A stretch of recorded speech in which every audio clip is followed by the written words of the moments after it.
Africa. উদ্ভ্রান্ত সেই আদিম যুগে স্রষ্টা যখন নিজের প্রতি অসন্তোষে নতুন সৃষ্টিকে বার করছিলেন বিধ্বস্ত, তার সেই ঘন ঘন মাথা নাড়ার দিনে রুদ্র সমুদ্রের বাহু প্রাচীন ধরিত্রীর বুকের থেকে ছিনিয়ে নিয়ে গেল তোমাকে আফ্রিকা। বাঁধলে তোমাকে বনস্পতি নিবিড় পাহারায় কৃপণ আলোর অন্তঃপুরে। সেখানে নিবৃত অবকাশে তুমি সংগ্রহ করছিলে দুর্গমের রহস্য, চিনছিলে জল স্থল আকাশের দুর্বোধ সংকেত। প্রকৃতির দৃষ্টি অতীত জাদু মন্ত্র জাগাচ্ছিল তোমার চেতনাতীত মনি।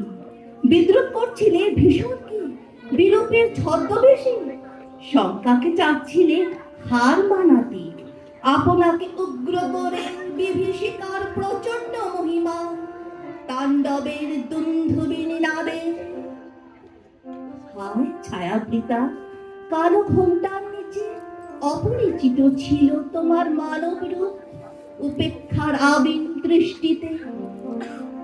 এলো ওরা লোহার হাত করে নিয়ে, নখ যাদের তীক্ষ্ণ তোমার নেকড়ের চেয়ে। এলো মানুষ ধরার দল, গর্বে যারা অন্ধ তোমার সূর্যহারা অরণ্যের চেয়ে। সভ্যের বর্বর লোভ নগ্ন করলো আপন নির্লজ্জ অমানুষতা তোমার ভাষাহীন ক্রন্দনে বাষ্পাকুল অরণ্য পথে। পঙ্কিল হলো ধুলি তোমার রক্তে অশ্রুতে মিশে। দস্যু পায়ের কাটা মারা জুতোর তলা বিভৎস কাদার পিণ্ড চিরচিহ্ন দিয়ে গেল তোমার অপমানিত ইতিহাসে। সমুদ্র পাড়ে সেই মুহূর্তে তাদের পাড়ায় পাড়ায় মন্দিরে বাজছিল পূজার ঘটটা। সকালের সন্ধ্যা দয়াময় দেবতার নামে শিশুরা খেলছিল মায়ের কোলে।